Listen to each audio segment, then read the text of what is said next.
Universidad Nacional Mayor de San Marcos. Actualmente, Juan San Martín se desempeña como director de la revista de Historia y Cultura, Tiempos. Ha sido profesor en la UTP y en la Universidad Nacional Federico Villarreal. Es miembro de número del Centro de Estudios Histórico-Militares del Perú y miembro de número de la Sociedad Bolivariana del Perú. Bien, estimados, entonces tengo el gusto de dejarles con ustedes al licenciado Juan San Martín. Adelante, por favor. Gracias, Lucho, por la presentación, por la bienvenida, y gracias a los que se han dado un tiempo para asistir a esta conferencia sobre historia política peruana. El- lo que voy a hacer es dar lectura a un documento que he preparado luego de haber consultado varias fuentes, entre ellos cuadros estadísticos de apoyo, encuestadoras diversas, periódicos y algunos documentos más sobre las elecciones presidenciales que han habido del año 2000 en adelante, ¿no? Que si bien es cierto, son hechos muy cercanos, porque 20, 25 años es algo reciente, ¿no es cierto? Y que todos lo hemos vivido, pues algunos detalles no se conocen, ¿no es cierto? ¿No? Hay algunos detalles que están un poco escondidos, hay algunos análisis que hay que hacer, hay que reflexionar sobre la inestabilidad política que en los últimos 25 años luego de la dictadura de Fujimori, y hay que hacer pues una comprensión cabal de la política peruana en estos últimos 25 años para saber a ciencia cierta por qué tenemos un país tan dividido, con tanta corrupción, con desigualdad, y por qué el Perú está en una crisis de inestabilidad política, ¿no? Aparte de la inseguridad ciudadana y demás cosas que ya se conocen. Entonces, voy a dar lectura al documento que he preparado, ¿no? Luego podremos discutirlo, ¿no? Podemos, bueno, dialogar, hacer preguntas sobre esos puntos que voy a tocar en este momento. Crisis de los partidos políticos y corrupción en el Estado peruano 2000 a 2025. Año 2000. El gobierno autoritario de Alberto Fujimori cae debido a dos principales hechos o factores. En primero, la difusión del video Cori Montesinos y el descubrimiento del tráfico de armas que había organizado Vladimiro Montesinos en favor de la agrupación guerrillera FARC, ¿no? De Fuerzas Armadas Revolucionarias de Colombia.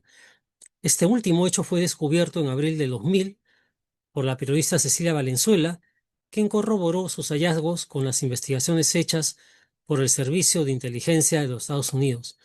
El gobierno norteamericano no solo exigió la salida inmediata de Montesinos del gobierno peruano, sino que también dejó de apoyar la continuidad de Fujimori en el poder.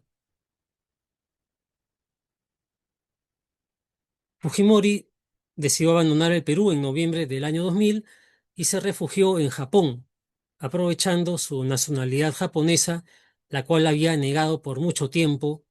eh, a pesar de este hecho indudable, había sido descubierto en 1997 por una investigación de Cecilia Valenzuela.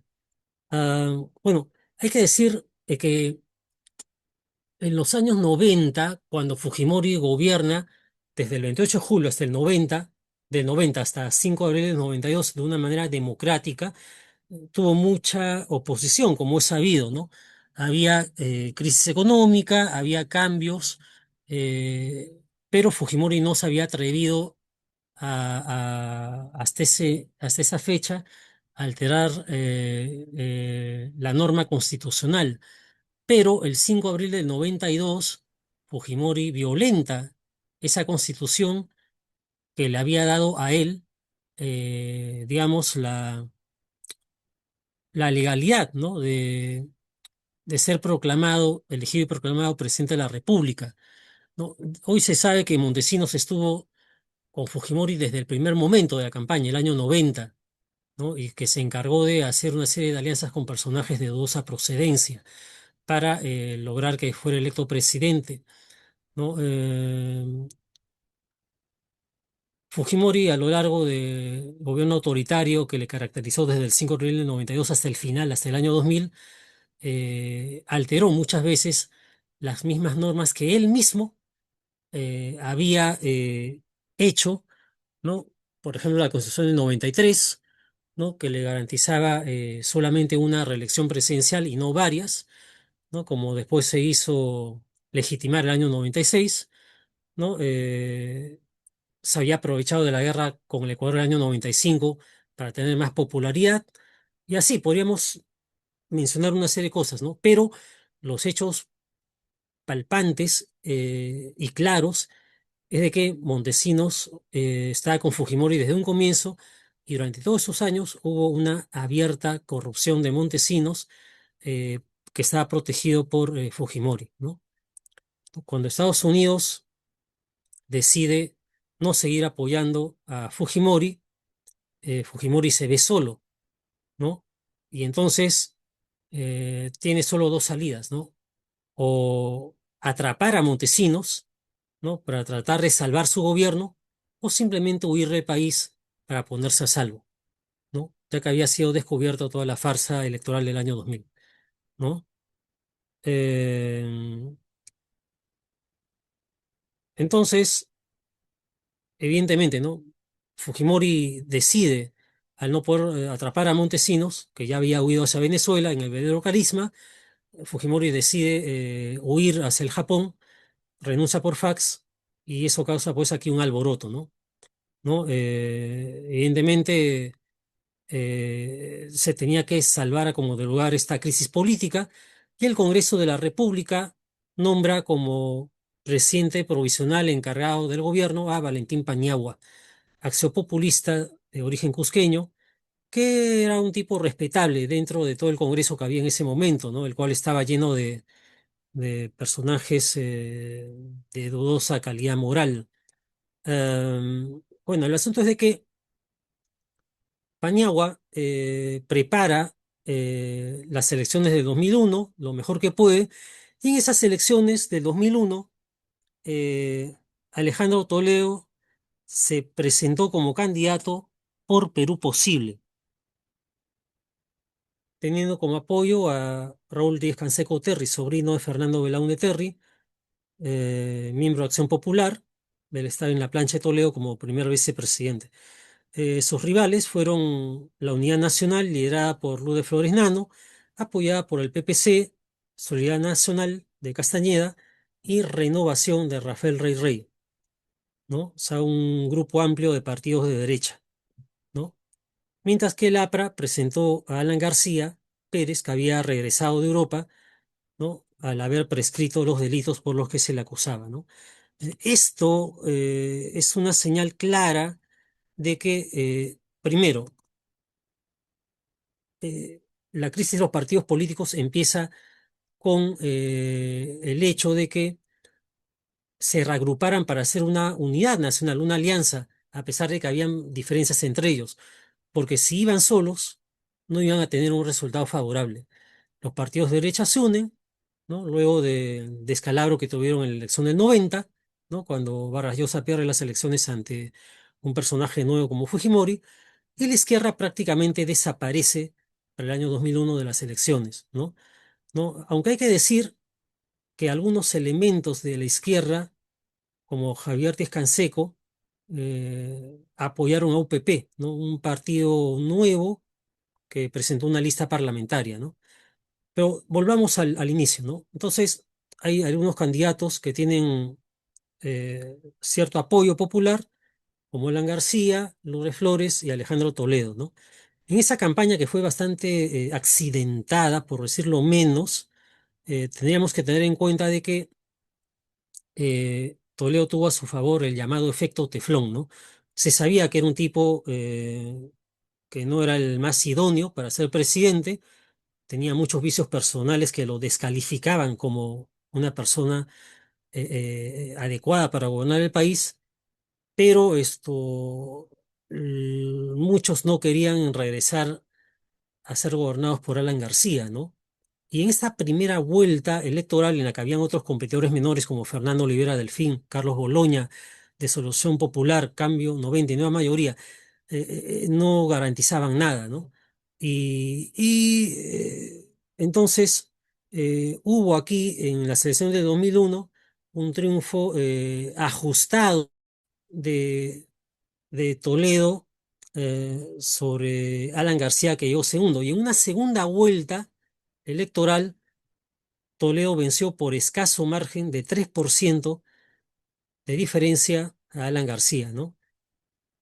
Hay que tener en cuenta que Alan García, aunque ustedes no lo crean, fue ayudado por el Fujimorismo en esta campaña y pudo haber ganado las elecciones si es que de repente la campaña electoral duraba 2 o 3 semanas más, porque la, la, la candidatura de Toledo hacía agua conforme se acercaba la fecha de las elecciones, ¿no?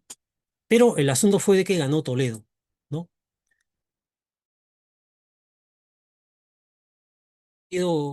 Durante el gobierno de Toledo, aprovechando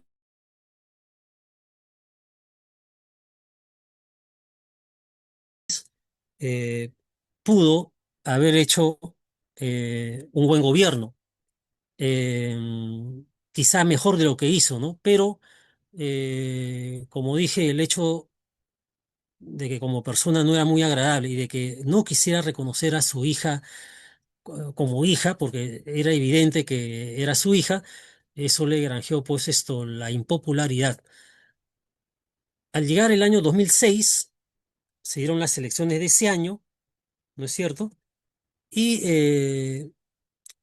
hay que decir que en el resultado final del triunfo de la prista Alan García hubo dos factores que lo ayudaron mucho, ¿no? Primero, que al presentarse 20 candidatos a la presidencia ese año, ello iba a favorecer a la agrupación política que tuviera más presencia en el interior del país y también mayor organización y disciplina entre sus cuadros políticos y militantes. Y obviamente ese era el caso del APRA, un partido de viejo cuño, bien organizado, que se había recompuesto, ¿no? Luego de los años 90, ¿no? Y que con el liderazgo de Alan García, digamos que le alcanzaba para ganar las elecciones ese año, ¿no? En primera vuelta hubo claras divisiones en la derecha, con Lourdes Flores por un lado y Valentín Paniagua por otro, ¿no? Mientras que en la segunda, mientras que hubo divisiones, ¿no? Por un lado, Susana Villarán con la agrupación Concertación Descentralista. Por otro lado, Javier Díez Canseco con el Partido Socialista y Alberto Moreno, un expatria roja por Nueva Izquierda.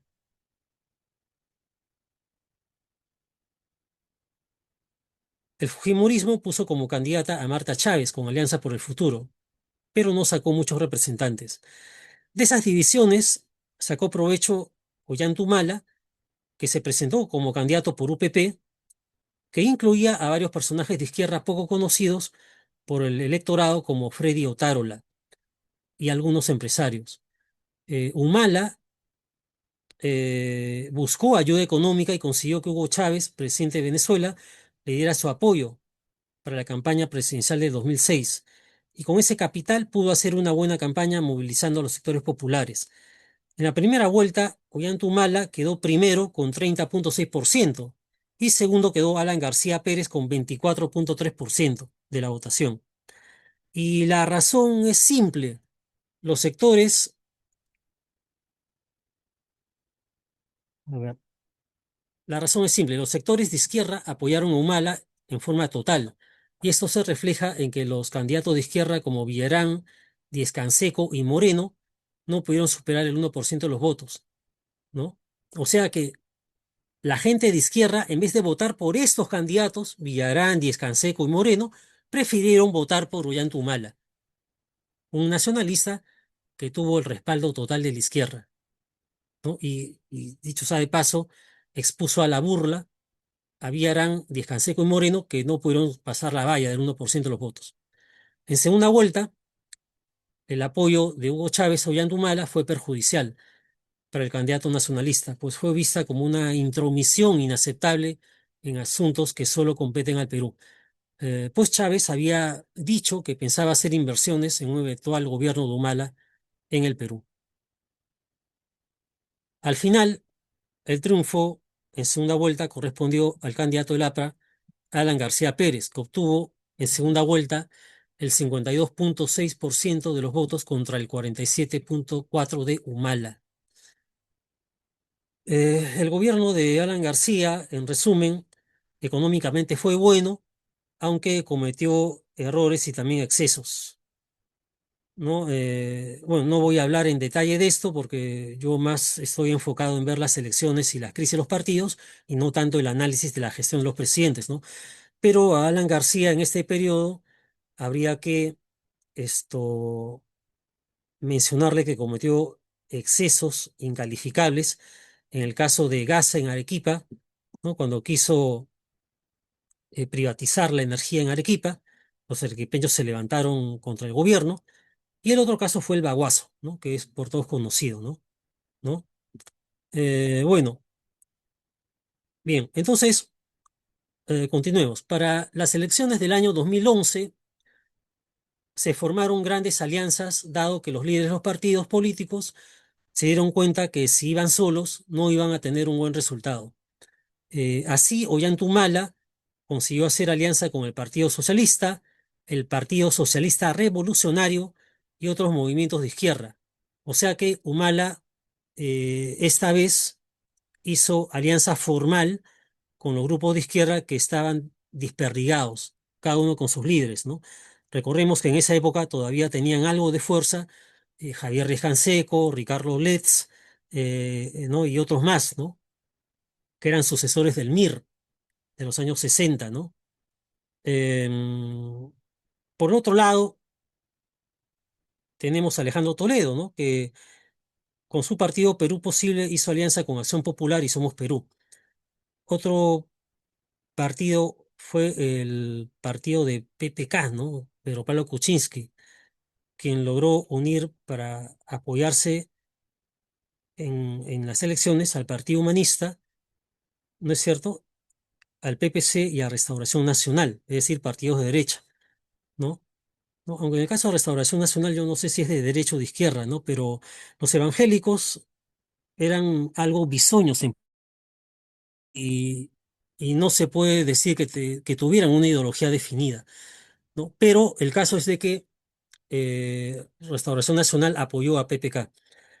Otro candidato fue Luis Castañeda Locio, quien unió a Solidaridad Nacional eh, con el apoyo de UPP, ¿no? Que en las elecciones anteriores de 2006 había llevado como candidato Humala, ¿no? Y también esto tuvo el apoyo Castañeda de partidos menores que no le representaron mucha ayuda. Y finalmente estuvo Fuerza 2011, que presentó por primera vez como candidata a la presidencia de la República a Keiko Fujimori. Se nota aquí entonces una división dentro de los partidos de derecha nuevamente, ¿no? Mientras que esta vez los partidos de izquierda se unieron en torno a Ollanta, los partidos de derecha fueron por separado, ¿no? Es decir, Acción Popular y Somos Perú apoyando a Toledo, el PPC apoyando a Kuczynski, ¿no? Y Castañeda, que evidentemente tenía sus orígenes políticos en el PPC, del cual se desligó para formar Solidaridad Nacional, tuvo un apoyo de los sectores independientes ligados a UPP, donde habían algunos elementos de izquierda, pero que eran menores, ¿no? Bueno, para estas elecciones del 2011, esto, hay que decir que el APRA desapareció de la escena política y eso era evidente, ¿no? Luego de el gobierno de Alan García, que esto en lo social no fue muy bueno, en lo económico sí, ¿no? Y que claro, obviamente, esto Alan García era el único líder, ¿no? No había un sucesor que le hiciera sombra o que tomara la posta para ser un candidato presidencial mientras él estuviera vivo, ¿no? Y hay que decir que Labra pues no presentó candidato presidencial el año 2011, ¿no? Ya que sus militantes no apoyaron el hecho que Mercedes Arauz los representara como candidata, ¿no? Mercedes Arauz intentó postular en las primarias del APRA para ser candidata presidencial del APRA el 2011, pero el mismo Alan García se encargó esto, de hacerla a un lado, ¿no? Cuando en un diálogo que tuvo con ella, le dijo que si estaba preparada para representar un partido populoso, que en su historia era muy democrática y revolucionaria, y que por ese partido habían muerto mucha gente, lo cual era cierto, ¿no? Y si no, recorremos las revoluciones de 1932 contra Sánchez Cerro, etcétera, ¿no? Finalmente, ni Alan García, ni Mulder, ni Del Castillo, ni otros apoyaron a Arauz y ésta tuvo que renunciar a sus intentos de representar al APRA.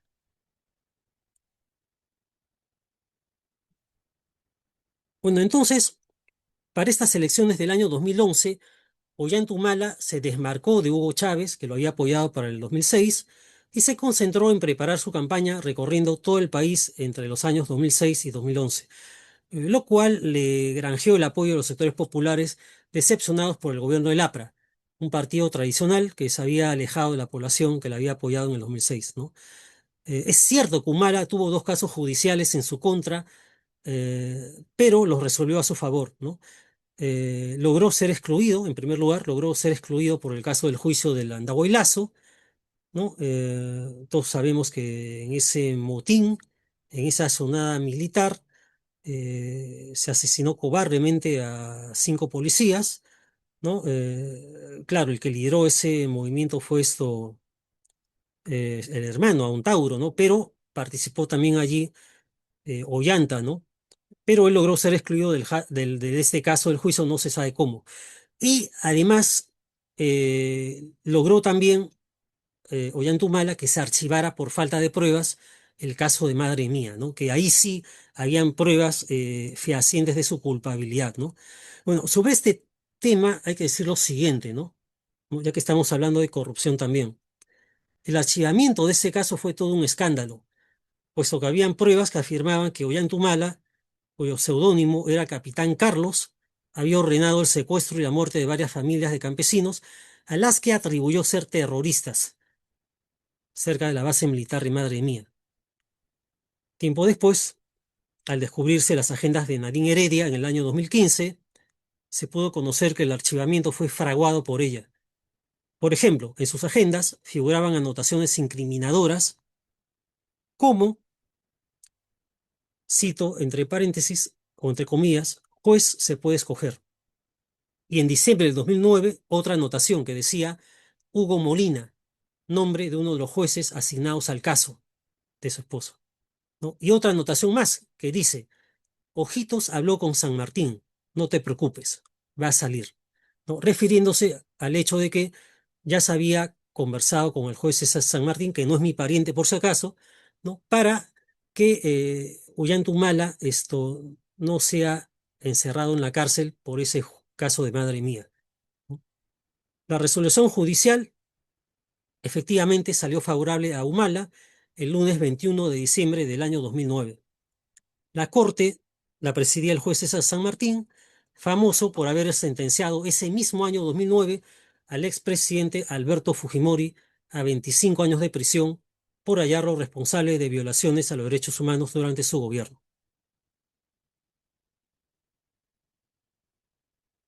Bien, vayamos ahora al análisis de las elecciones del año 2011.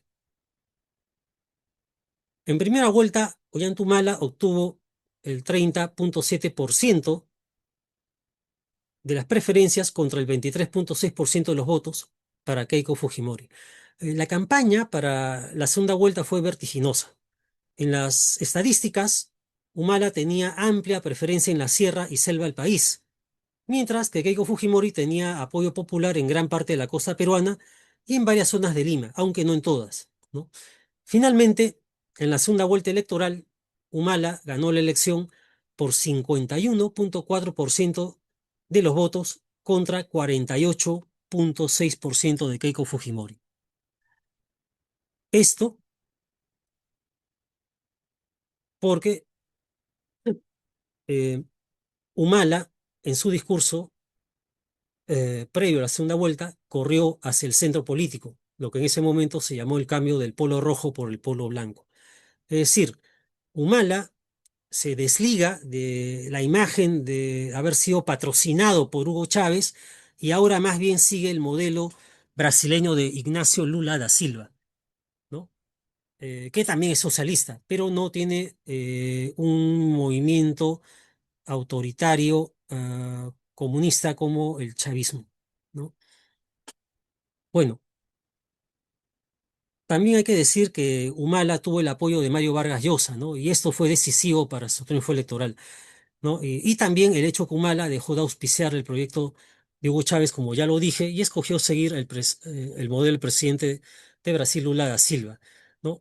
Ahora, hay que agregar, para entender este último punto, ¿no? De seguir el modelo de Lula da Silva, que en el año 2010 Nadine Heredia, ¿no? O sea, poco antes de las elecciones de 2011, Nadine Heredia viajó varias veces al Brasil y con el apoyo del congresista Javier Díaz-Canseco, de izquierda, logró acercarse al Foro de Sao Paulo, ¿no? Que como todos sabemos es una reunión política sudamericana que congrega a partidos y militantes de izquierda, ¿no? Tanto radical como moderada. Em, y ahí tuvo contacto Nadine Heredia con Lula, ¿no? Todo sugiere que fue ella quien persuadió a su esposo de dar un viraje total y abandonar el nacionalismo radical que le había inculcado su padre Isaac Humala, ¿no? El viraje se concretó con un aporte de $3 millones para su campaña electoral efectuado por la empresa Odebrecht a solicitud de Lula da Silva. Odebrecht apoyó también con $1.2 millones a la campaña de Keiko Fujimori, aunque en su caso lo aportado por los empresarios peruanos fue mucho más. Es decir, Odebrecht, una empresa brasileña que quería hacerse de, de la licitación para el gas de Camisea y otros, eh, financió a los dos candidatos, ¿no? Porque si perdía uno, ganaba con el otro, ¿no? Y así tenía asegurado el recuperar las ganancias invertidas en apoyar al candidato con el trabajo de la inversión en el país, ¿no? Bueno, y aquí hay que decir que Ollantumala abandonó pues sus posiciones primigenias, eso no le significó ningún gozo político, ¿no? En apoyo popular por la sencilla razón de que no había sido elegido en función de esas ideas, sino porque los que votaron por él lo hicieron porque eran antifujimoristas en su gran mayoría. Y ahí está la razón de por qué Ollantumala ganó las elecciones del año 2011. Eh, bueno, pasemos ahora a ver las elecciones presidenciales del año 2016. Para las elecciones presidenciales del año 2016, Keiko Fujimori en las encuestas tenía algo de ventaja sobre los demás candidatos como Alejandro Toledo, Alan García, PPK y Alfredo Barnechea, entre los más importantes. Otros candidatos como Julio Guzmán y Verónica Mendoza tenían un relativo apoyo en el sector de votantes más jóvenes, pero ambos cometieron errores en plena campaña, ¿no? Bueno, no vale la pena mencionar los errores de Julio Guzmán, ¿no? Que todos vimos en la televisión cómo huía luego de dejar a su amante incendiarse en su casa, ¿no? Está de más decir eso. Pero acá el asunto es político, ¿no? Acá el asunto es político, ¿no?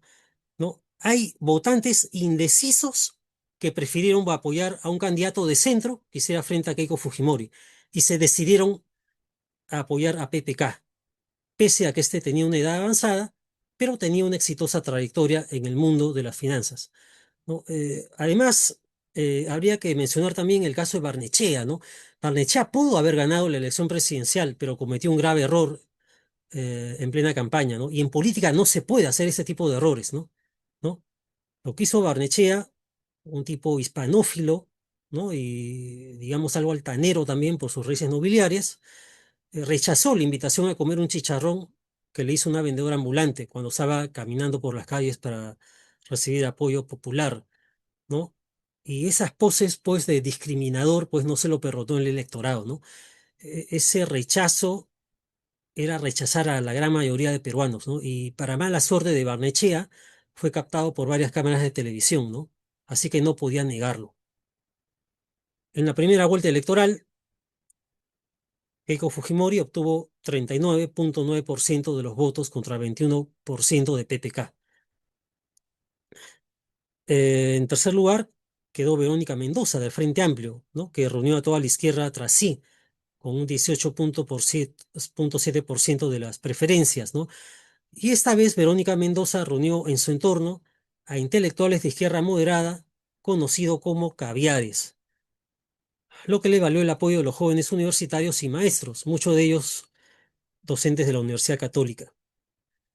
Para la segunda vuelta electoral, Keiko Fujimori había sacado ventaja en las preferencias electorales en la campaña de esa segunda vuelta, sobre todo luego del debate realizado en Piura, ¿no? En las que Keiko acusó a PPK del hecho de haber pertenecido a partidos políticos tradicionales que en los años 80 habían hecho caer en la crisis económica al país y que ahora se presentaba como un agente económico de los Estados Unidos en el Perú para hacer lobbies a favor de empresas norteamericanas, ¿no? Este primer debate fue ampliamente favorable a Keiko Fujimori. PPK, lejos de rebatir el ataque, tuvo un discurso tecnocrático, poco entendible para los sectores populares, ¿no? Y claro, en las semanas siguientes, ante la evidencia de que Keiko Fujimori se aprestaba a ganar las elecciones presidenciales, ocurrieron algunos hechos que voltearon el partido a favor de PPK. El primero fue el apoyo de la izquierda. Ante la inminencia del triunfo fujimorista, Verónica Mendoza y otros dirigentes de izquierda se pronunciaron en favor de PPK y sellaron el pacto en una reunión una semana antes de las elecciones, de la segunda vuelta, digo, ¿no? En la que, a cambio de 4 ministerios, la izquierda se comprometía a poner a todos sus militantes como personeros de mesa para apoyar a PPK y hacer una serie de movilizaciones en la Sierra Central y Sur para que Kuczynski logre la votación y ganar la elección presidencial, ¿no? Y hay que decir que Kuczynski necesitaba ese apoyo en lugares donde había tenido muy poca votación en la primera vuelta. A diferencia de Barnechea, que se negó hasta el final a expresar su respaldo a uno u otro candidato, Verónica Mendoza sí se pronunció por impedir el retorno del fujimorismo. El segundo factor que favoreció, el segundo factor que favoreció a Pedro Pablo Kuczynski fue una denuncia periodística que vinculaba al secretario general de Fuerza Popular, Joaquín Ramírez, ¿no? Lo vinculaba con el narcotráfico. En la denuncia se incluyó por información de un agente de la DEA que Ramírez le había contado a la gente que recibió 15 millones de dólares para Keiko Fujimori. En realidad, no se conocía cuánto fue lo que recibió Keiko Fujimori como contribución para su campaña, y la denuncia resultó poco creíble para los medios. Pero esto sí tuvo un costo político porque Joaquín Ramírez tuvo que renunciar a la Secretaría General de Fuerza Popular y fue reemplazado por el empresario industrial José Klimper. A pocos días de las elecciones presidenciales, en el último debate presidencial previo a la segunda vuelta, Pedro Pablo Kuczynski hizo trizas a Keiko Fujimori con la frase: "Tú no has cambiado, pelona, eres la misma", ¿no? Diciendo con esto que siempre fue una engañadora y corrupta. El día de las elecciones, que fueron las más apretadas de la historia republicana, PPK obtuvo un 50,1% de los votos contra 49,9% de Keiko Fujimori, lo que significó que Pedro Pablo Kuczynski ganó las elecciones por apenas una diferencia de 41.000 votos sobre un total de 18,3 millones de votantes. PPK tuvo una oposición muy fuerte en el Congreso, con mayoría fujimorista. Su primer gabinete ministerial, dirigido por Fernando Zavala, renunció al no obtener el voto de confianza del Congreso. Mercedes Arauz asumió el premierato y solo duró 7 meses, pues Pedro Pablo Kuczynski se vio obligado a renunciar a la presidencia por 2 factores. Primero, se descubrió que indultó a Fujimori por un favor político, los votos para no ser vacado por el Congreso, ¿no? Con la ayuda de la bancada de Kenji Fujimori, ¿no? A pesar de que su hermana Keiko no era partidaria de dar el indulto. Y en segundo lugar, el segundo factor fue que se descubrió que PPK había hecho negocios con su empresa, con el Estado peruano, cuando era funcionario de gobierno, ¿no? Lo cual estaba prohibido por la ley.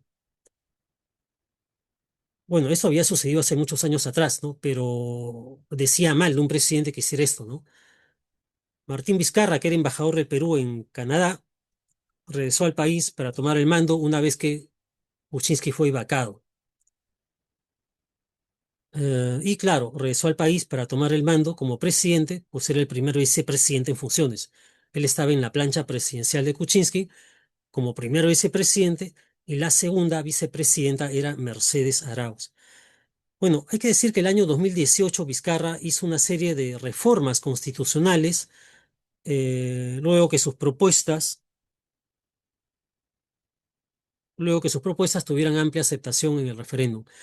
Y así la reforma de la no reelección de congresistas tuvo como consecuencia que se enemistara con los partidos políticos de oposición. El 30 de septiembre del año 2019, Vizcarra anunció la disolución del Congreso de la República, por lo que se consideraba una negación fáctica del voto de confianza al gabinete ministerial presidido por el actor Salvador del Solar, que también era abogado, por cierto, no solamente era un actor de televisión o cine. Un nuevo Congreso empezó funciones en el año 2020 con la elección de personajes nuevos en política, como los representantes del FREPAP, el partido Podemos Perú, Alianza para el Progreso, mientras que Juntos por el Perú le hace la izquierda moderada y el PPC no pasaron la valla electoral. Casi al mismo tiempo que el Congreso empezó funciones en marzo del 2020, comenzó en todo el mundo la epidemia del COVID-19, de ingrata recordación.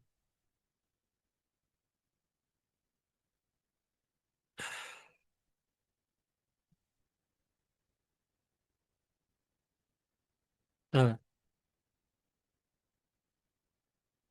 ese año, 2020, empezó bien Vizcarra su gobierno, pero con el paso de los meses se descubrió el escándalo del caso Richard Swing, ¿no? Todos recordarán que Richard Swing había obtenido mucho dinero en forma inexplicable para promover acciones del gobierno de Vizcarra, auspiciado por el Ministerio de Cultura, ¿no? Y el otro factor fue el hecho que varios empresarios dieron testimonio que habían sido obligados a pagar elevadas sumas de dinero a Vizcarra cuando éste era gobernador regional de Moquegua, para conseguir licitación y hacer obras públicas como el hospital de Moquegua. Cosas que hoy en día se saben han sido ciertas y por lo cual en este momento Vizcarra está preso. Y bien preso, dicho yo. El 9 de diciembre, o perdón, el 9 de noviembre del año 2020, el Congreso recibió a Vizcarra para escuchar su defensa, pero este se burló de los congresistas y les espetó en la cara que eran unos ganapanes y falsos representantes del pueblo. Ese mismo día, el Congreso de la República votó y acordó su vacancia por 105 votos a favor y 19 en contra.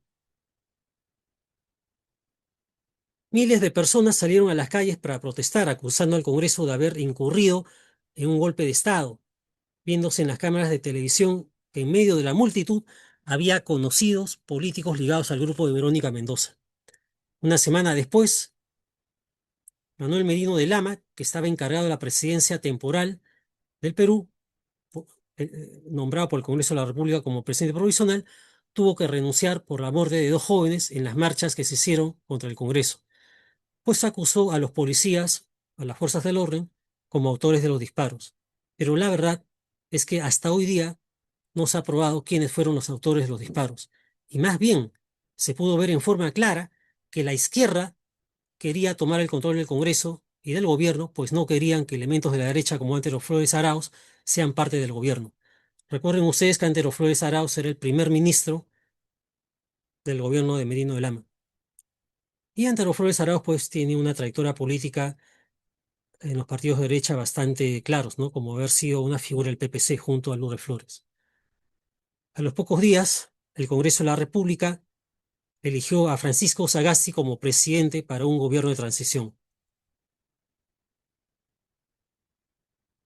¿no? Y bueno, como ya sabemos, Sagasti gobernó un pequeño tiempo, se producen las elecciones del año 2021, en las que gana el dirigente sindical Pedro Castillo, un hombre poco preparado, eh, hasta cierto punto muy, muy incapaz de hacer las cosas, ¿no? Pero tuvo el apoyo de grandes sectores de la población que estaban en contra de lo que eran partidos políticos y en todo de lo que era la forma de hacer política en el Perú. Sobre todo de movimientos regionalistas, campesinos de la Sierra Sur del Perú, del Altiplano, y gran parte de la Sierra y Selva del país, ¿no? Que lo apoyaron para que sea presidente del Perú, ¿no? Keiko Fujimori fracasó otra vez en su intento de llegar a la presidencia, siendo derrotada por Pedro Castillo, ¿no? Bueno, ya ustedes saben lo que pasó con Pedro Castillo, creo que está de más decirlo, ¿no? Hubo corrupción en este gobierno, es cierto, al igual que en gobiernos anteriores también, ¿no? Pero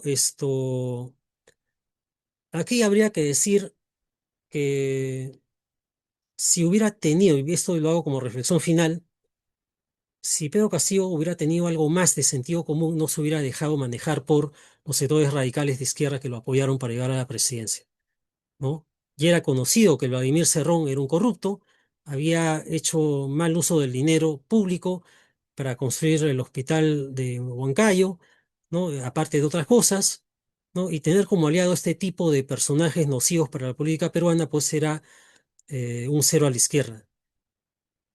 Y a pesar Y a pesar que Pedro Castillo se rodeó de gente de izquierda que tenía cierta capacidad de lidiar con la gestión pública, como Pedro Franque y otros más, no le alcanzó para eh, mantener al país en un buen estado económico y político sobre todo, ¿no?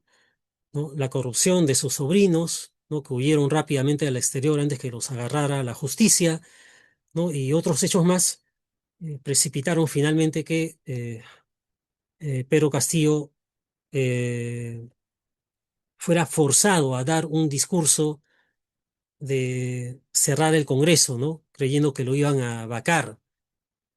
Pero la verdad, ¿no? Y esto lo he conseguido de fuente primaria, los representantes del Congreso en ese momento no tenían la mayoría como para vacar a Castillo.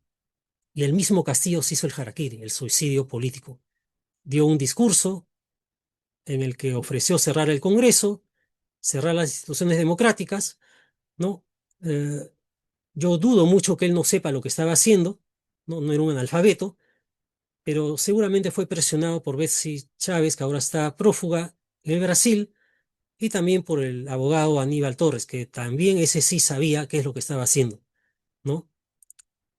Bueno, hace poco se ha condenado a Castillo a 11 años y 5 meses de prisión, ¿no? Lo mismo que a Willy Bordas y a Betsy Castillo, perdón, Betsy Chávez. ¿No? Mientras que a Aníbal Torres le han dado, creo, 6 años y unos meses, ¿no? Porque es mayor de edad, pero lo va a tener que pasar encerrado en su domicilio porque es mayor de 80 años, ¿no? Bueno, acá el asunto es claro, ¿no? Acá hay corrupción evidente.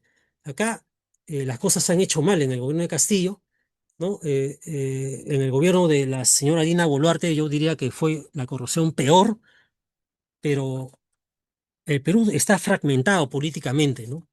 ¿No? Y eso es porque los partidos políticos en primer lugar, son responsables de esto. Primero, porque no hay democracia interna dentro de ellos.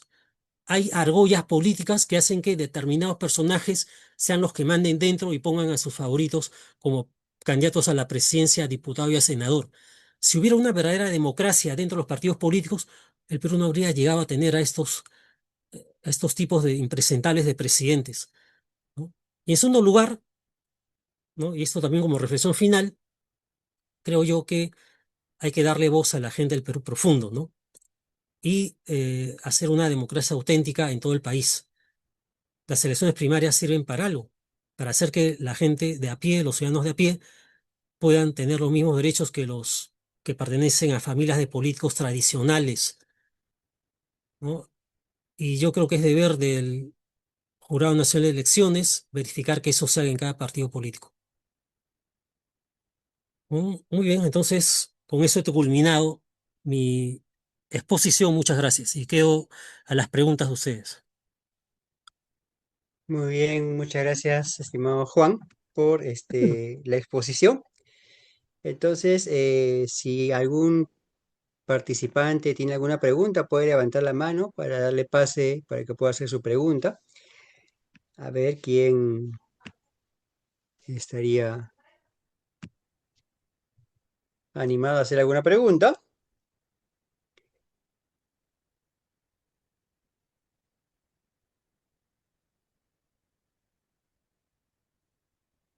Bien. Entonces, voy a leer una pregunta que me ha llegado por el chat, ¿no? Pueden escribir por el chat también sus preguntas. Ok, Bien, esta pregunta menciona lo siguiente, ¿no? Luego de oír toda esta información, ¿qué acciones puede llevar a cabo un ciudadano, un líder dentro de su comunidad, ¿no? Para que esta situación pueda mejorar, ¿no? Puede ser en el ámbito laboral, educativo o en la comunidad de sus vecinos. ¿Qué acciones puede tomar? claro. Bueno, en realidad los ciudadanos de a pie, los vecinos, pueden participar en política, nadie está prohibido, pero tienen que encontrar los canales adecuados, ¿no? Yo creo que es necesario que los hombres de bien dejen de pensar que si se meten a política se van a ensuciar.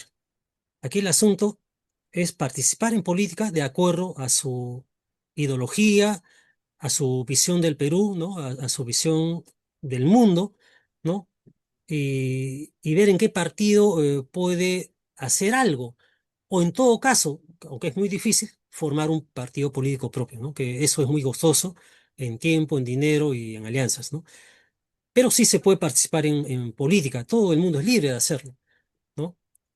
Ahora, no solamente se hace política dentro de los partidos políticos, o sea, ojo, ¿no? Ahí se hace política de manera formal, digamos, pero también un ciudadano de a pie, un hombre de bien, puede hacer por iniciativa individual, ¿no es cierto? Puede pedir autorización para hacer manifestaciones públicas, hacer un recorrido por la calle, ¿no? Hacer talleres de educación política, ¿no? Llamar a los vecinos a hacer alguna obra de bien social que sea ejemplo a seguir. O sea, se pueden hacer muchas cosas, pero el problema está en lo que dije anteriormente, ¿no? La gente de bien, la gente honesta, ¿no? Quizá muchos de nosotros, ¿no? No lo sé, no se quiere meter en política formal porque tienen temor a ensuciarse, ¿no? O a que les peten ciertas cosas, ¿no? Entonces, ese es un poco el asunto, ¿no? Aquí hay que atreverse a participar en política, ¿no? Y no digo que se participe solamente en forma formal, ¿no? Inscribiéndose en un partido, ¿no? Sino también de manera individual, ¿no? Siendo un hombre de bien, haciendo obras de bien social en su comunidad, ¿no? Y ser ejemplo. Y haciendo eso vas a tener el apoyo de la comunidad, de los vecinos del barrio, y te van a animar a que esto seas candidato a la alcaldía, y si ganas la alcaldía, puedes empezar una buena carrera hacia la presidencia más adelante, ¿no? O sea, yo creo que hay mecanismos por los cuales se puede hacer política. Muy bien, Juan, excelente respuesta que nos has comentado. Ciertamente, también, ¿no? Esta información es muy útil. Bueno, Domingo está levantando la mano. A ver, por favor, Domingo, adelante, puede abrir su micrófono para hacer la pregunta.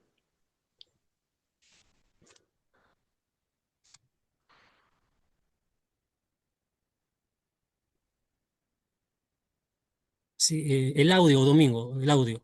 Sí, el Se audio escucha. todavía no está activo su audio.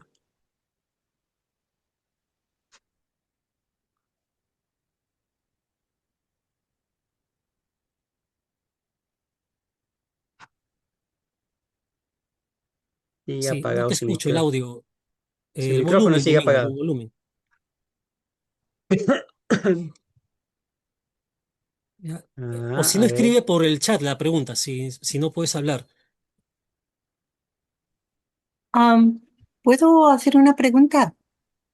Sí, Sí, adelante, Benny, mientras Domingo puede escribir su pregunta o activar su audio. sí, ven, Juan, adelante.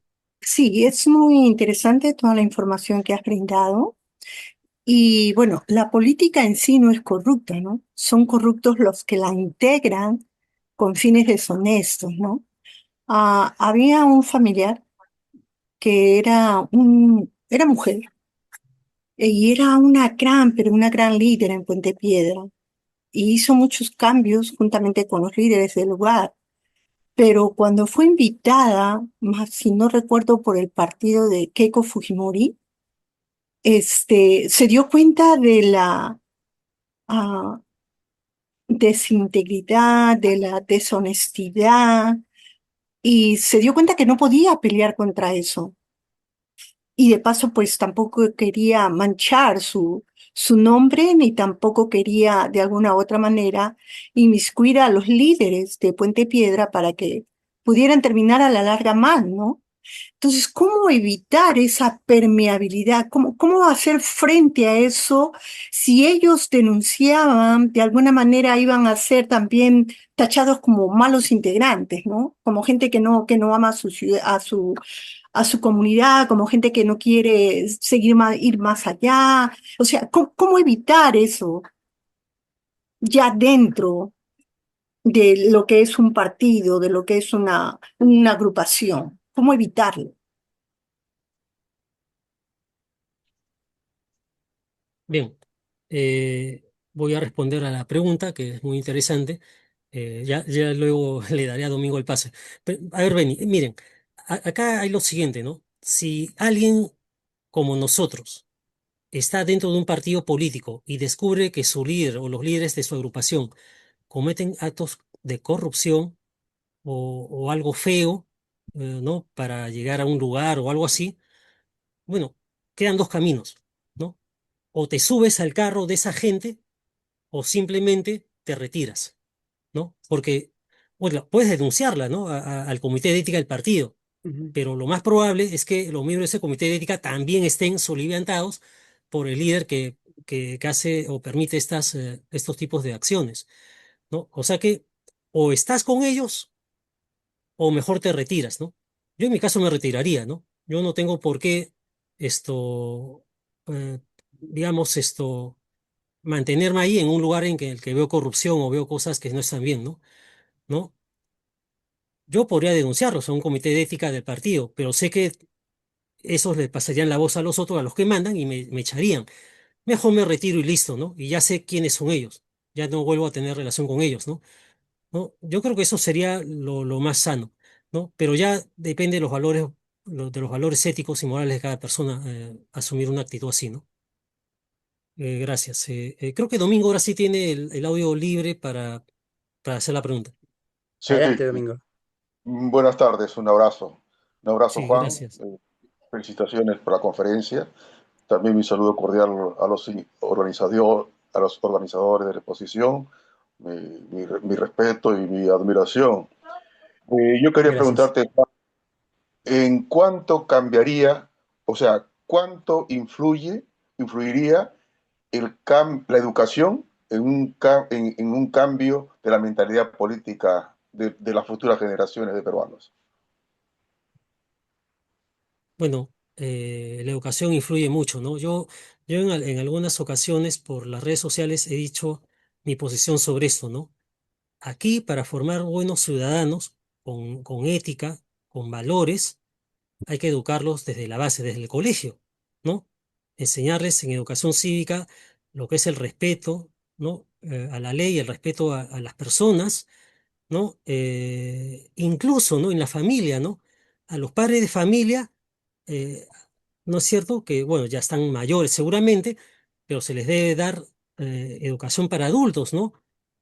Para que ellos aprendan a respetar la ley, a respetar a sus congéneres, ¿no? A que haya una verdadera, digamos, educación en valores, ¿no?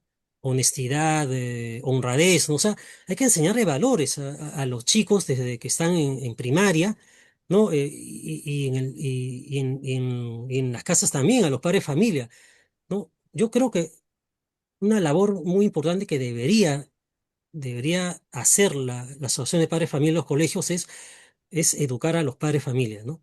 No solamente a los chicos, sino a los padres de familia, para que sean capacitados en normas de convivencia, en formación de valores éticos, como he dicho, ¿no? Y que así puedan a sus hijos en casa enseñarles no solo lo que han aprendido por las charlas, sino también con el ejemplo, ¿no?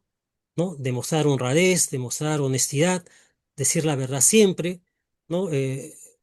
Respetar la ley en todo sentido, incluso al momento de cruzar la calle, ¿no? Respetar el semáforo en rojo, ¿no?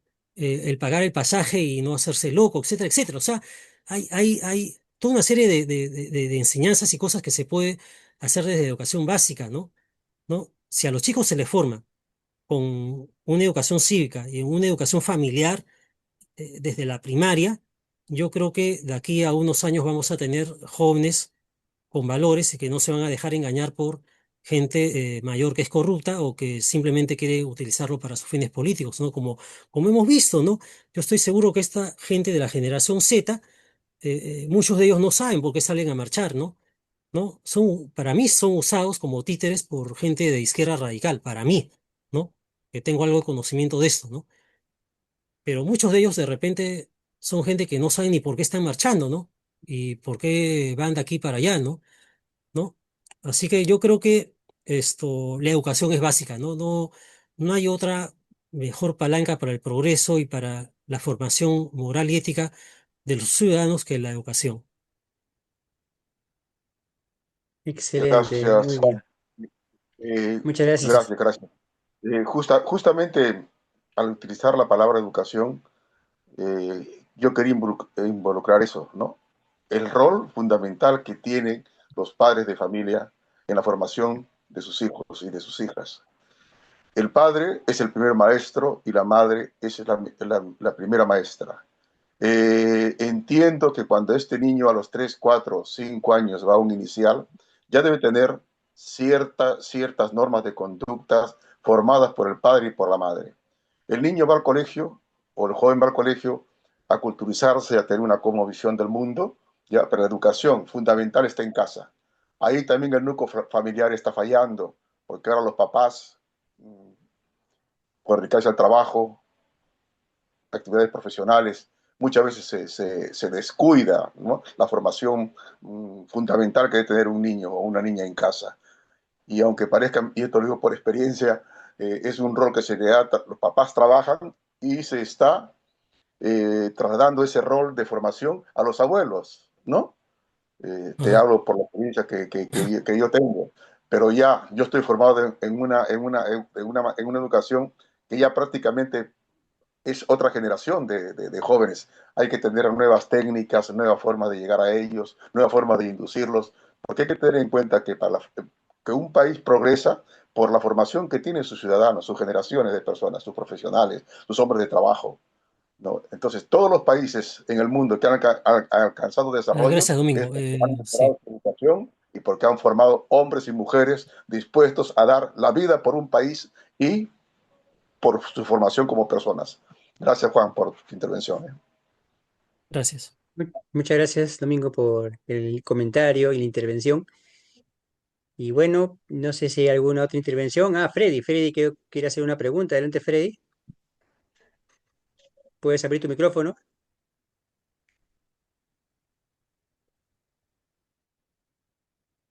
Ahorita tu micrófono está apagado, Freddy.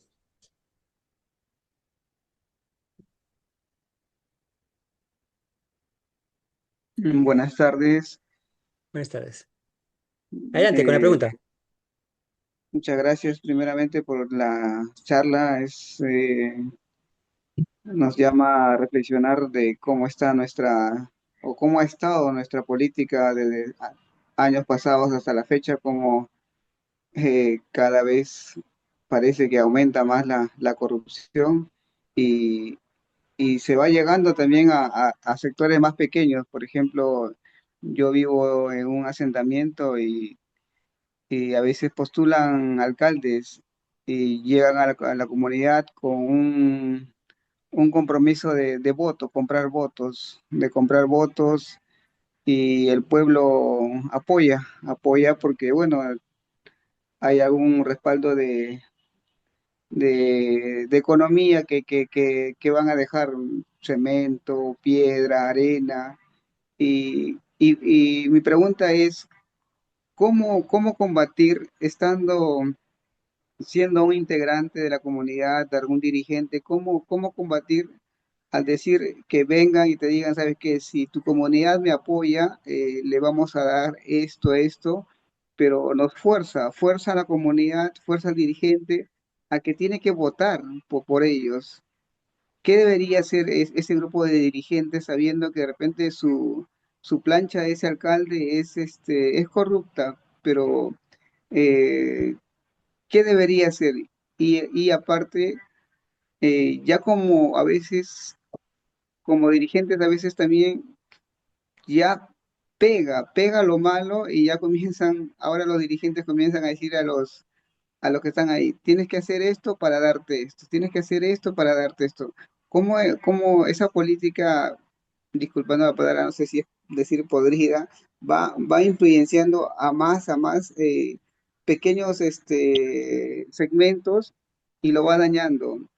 Y una de mis preguntas mías sería personales, es cómo, ¿qué hacer? En este tiempo, qué salida tener una persona que de repente eh, quiere mostrar algo de diferencia? ¿Es eh, hacerlo solo, entrar ahí, o en este tiempo solamente mostrar que sigue dejando o apoyando a la comunidad, sigue haciendo algo bueno, o aceptar lo que de repente el dirigente o el alcalde te viene a dejar algo, pero a cambio de decir una cosa incorrecta o hacer cosas incorrectas? Muchas gracias. Sí, bien, bueno, eso está ligado a la forma de hacer política que hay tradicionalmente aquí en el Perú, ¿no? En las últimas décadas, ¿no? Normalmente los candidatos que quieren ser congresistas o alcaldes o presidentes, lo que hacen es recorrer barrios, pueblos, diferentes lugares del país para ofrecer muchas cosas, ¿no? Ahora, la ley desde hace algunos años prohíbe que los candidatos den dinero o bienes a los futuros votantes, ¿no? O sea, desde que empieza la campaña electoral ya está prohibido eso. Pueden hacerlo antes que arranque la campaña electoral, ¿no? Porque el Jurado Nacional de Elecciones dice, esta fecha arranca y a partir de ahí ya nadie puede dar dinero, un tupper o un helado, una gaseosa, ¿no? Ya está prohibido. Y si lo haces, te marginan ¿no? Te marginan de la competencia electoral, ¿no? ¿No? Eso le sucedió, por ejemplo, a Acuña, ¿no? El señor Acuña cometió el error de hacer eso en las elecciones de 2021 y fue puesto fuera, ¿no? ¿No? Porque en plena campaña electoral esto estaba repartiendo gaseosa, no sé cosas. Bueno, pero acá el asunto es el siguiente, ¿no? Eh, Antes que empiece la campaña electoral, el candidato puede hacer obras en beneficio de una población, poner cocinas o refrigeradora a un asentamiento humano, ¿no? Como hizo Kenji Fujimori, por ejemplo, ¿no? Que eso le valió para que esto lo eligieran congresista después, ¿no? Porque él hizo todo eso mientras no había campaña electoral. Él estuvo trabajando mucho tiempo haciendo eso en asentamientos humanos, ¿no? Pero ahora, el tema es, ¿no? Si una vez ha sido ya electo el congresista o el alcalde, ya ha sido electo, ¿no? Y el alcalde está obligado, por ejemplo, a hacer obras públicas en favor de su comunidad, poner pistas, poner un comedor popular, ¿no? O hacer determinado obra para los vecinos, y no tiene por qué pedir apoyo político para la reelección o cosas así, ¿no? ¿No? Queda en uno escuchar y no hacer caso, ¿no? ¿No? Y si el alcalde en forma prepotente amenaza diciendo que si no le apoyan para un siguiente periodo no va a hacer ninguna obra pública, ustedes están en la libertad de denunciarlo, ¿no? A los medios, ¿no? Porque eso es lo que se debe hacer, ¿no? Nadie puede obligarte a hacer algo que no quieres, ¿no? ¿Ya? Así que yo creo que esa sería la salida, ¿ya? Gracias. Excelente. Muchas gracias, estimados participantes, por sus preguntas. Gracias, Juan, por la presentación, por las respuestas. Y bueno, al parecer ya no hay más preguntas. Entonces yo creo que ya podemos cerrar esta sesión de hoy. Y ha sido un gusto, pues, Juan, que hayas participado en esta exposición. y les estaremos convocando a todos ustedes participantes para una próxima sesión de webinars de Tucuy para seguir capacitándonos, ¿no? en nuestra labor de ciudadanos y cómo nuestra participación puede hacer un cambio. Muchas gracias por su participación. Nos vemos hasta una próxima oportunidad. Muchas gracias a todos. Muchas gracias, Juan, también. Gracias, Ángel. Gracias a todos por la sintonía. Eh, así, ha sido una fecha algo difícil porque creo que la mayoría está viendo el fútbol, al final la Copa Libertadores. Pero les agradezco que estén aquí conmigo escuchando esta conferencia. Muchas gracias. Gracias. Hasta la Hasta la próxima. próxima. Gracias. Gracias. Gracias, ¿eh? Gracias.